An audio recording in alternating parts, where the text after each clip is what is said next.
നമ്മള് ഇന്ന് നമ്മുടെ ഫൈനൽ ഇയർ ബിടെക് പ്രോജക്റ്റിനെ പറ്റി പറയാൻ വേണ്ടി വന്നിരിക്കുന്നത്. അപ്പൊ എന്റെ കൂടെ ഉള്ള ടീംമേറ്റ്സ് ശ്രീജിത്ത്, അശ്വിൻ, ഞാൻ ഉല്ലാസാണ്. സോ നമ്മുടെ ഫൈനൽ ഇയർ പ്രൊജക്റ്റ് ആയിട്ട് നമ്മൾ എടുത്തിരുന്നത് ഒരു അൺമാൻഡ് ഏരിയൽ വെഹിക്കിൾ ആണ്. സോ ഇതിന്റെ പർപ്പസ് എന്ന് പറയുന്നത് നമ്മുടെ ഡിസാസ്റ്റർ ടൈമില് നമുക്ക് ഹ്യൂമൻ ഇന്റർവെൻഷൻ ഒരുപാട് ഇല്ലാണ്ട് തന്നെ ഡാറ്റ കളക്ട് ചെയ്യാനും അതിന് വേണ്ടിയിട്ടൊക്കെ നമുക്ക് യൂസ് ചെയ്യാൻ പറ്റുന്ന ഒരു ഫീച്ചർ ഉള്ള ഒരു അൺമാൻഡ് ഏരിയൽ വെഹിക്കിൾ ആണ്. ഇത് ഓട്ടോമാറ്റിക്കലി കൺട്രോൾ ആവും. നമുക്ക് പാത്ത് ചെക്ക് പോയിന്റ് പോലെ ഇട്ട് കൊടുത്തു കഴിഞ്ഞാൽ അത് തനിയെ കൺട്രോൾ ആവും. അപ്പൊ ഇതിനെപ്പറ്റി കൂടുതൽ പറയാൻ വേണ്ടിയിട്ട് ഞാൻ എന്റെ ഫ്രണ്ട് അശ്വിനെ ക്ഷണിക്കാം. അപ്പൊ നമുക്ക് ഇവിടെ കാണുമ്പോൾ നമുക്ക് കുറച്ച് കൺട്രോൾ പാർട്സ് കാണാം. ഒരു മെയിൻ വിങ് കാണും, ഒരു എലിവേറ്റർ, ഒരു വെർട്ടിക്കൽ സ്റ്റെബിലൈസർ. ഇതില് എയറോൺസ് ഉണ്ടാവും, രണ്ട് എയറോൺസ് ഉണ്ടാവും ഡയറക്ഷനിൽ പോകാൻ വേണ്ടിയിട്ട്, റൈറ്റും ലെഫ്റ്റും. ഇതും ഡയറക്ഷൻ ചേഞ്ച് ചെയ്യാൻ വേണ്ടിയിട്ടാണ്. ഇത് ഫ്ലൈറ്റിന്റെ ഓൾട്ടിറ്റ്യൂഡും കുറയ്ക്കാനും കൂട്ടാനും വേണ്ടിയിട്ടാണ് നമ്മുടെ ഹൊറിസോണ്ടൽ സ്റ്റെബിലൈസർ യൂസ് ചെയ്യുന്നത്.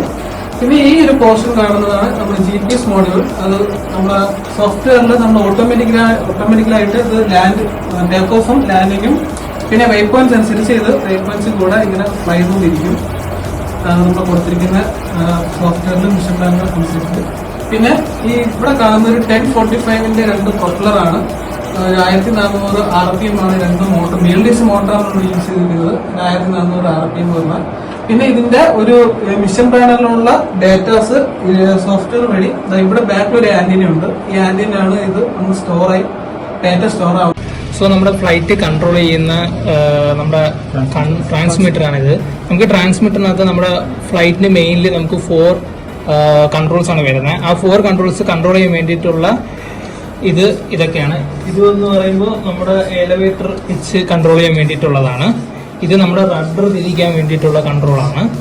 ഇത് നമ്മുടെ ത്രോട്ടിൽ കൊടുക്കാൻ വേണ്ടിയിട്ട് എത്രത്തോളം സ്പീഡിൽ നമ്മുടെ ത്രോട്ടിൽ കറങ്ങണമെന്ന് പറയാൻ വേണ്ടിയിട്ട് ഉള്ള കൺട്രോളാണ് ഇത്. ഇതെന്ന് പറയുമ്പോൾ നമുക്ക് നമ്മുടെ ഫ്ലൈറ്റ് റോൾ ചെയ്യാൻ വേണ്ടിയിട്ടുള്ള കൺട്രോളിന് വേണ്ടിയിട്ടാണ് നമ്മൾ ഇത് വെച്ചേക്കുന്നത്. അങ്ങനെ നമുക്ക് 4 കൺട്രോളാണ് ഉള്ളത്.